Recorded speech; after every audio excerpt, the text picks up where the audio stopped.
Hello. അപ്പോൾ സൂക്ഷിച്ച് നോക്കണ്ട, ഇത് നമ്മളെ മുരിങ്ങയില തന്നെയാണ്.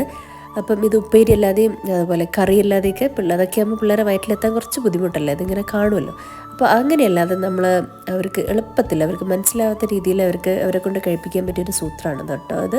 ഇത് മുരിങ്ങയില കുറച്ച് പച്ചമുളക് അതുപോലെ ജീരകവും ചേർത്തിട്ട് കുറച്ച് വെള്ളം കൂടെ ചേർത്തൊന്ന് പേസ്റ്റാക്കി എടുക്കുക. പിന്നെ ഗോതമ്പ് മാവിൻ്റെ അകത്തേക്ക് ചേർക്കുക, കുറച്ച് ഉപ്പും അതുപോലെ ഓയിലും ചേർത്ത് നല്ല പൂരിക്ക് കുഴയ്ക്കുന്ന അതേ ഒരു പാകത്തിൽ നല്ല ടൈറ്റായിട്ട് നല്ല കുഴച്ചെടുക്കുക കേട്ടോ. നല്ല സ്മൂത്താവുന്ന വരെ കുഴച്ചെടുക്കുക. ഇനി ഇത് നമ്മൾ പൂരി തന്നെ മുരിങ്ങയില ചേർത്തിട്ടുള്ള പൂരിയാണ്. പക്ഷേ അത് കഴിക്കുമ്പോൾ ഒട്ടും മനസ്സിലാവില്ല കേട്ടോ, നല്ല ടേസ്റ്റാണ്. ടേസ്റ്റിൻ്റെ നല്ല ആ ഒരു രുചി അതിനകത്ത് ഉണ്ടോയെന്ന് നമുക്ക് മനസ്സിലാവില്ല.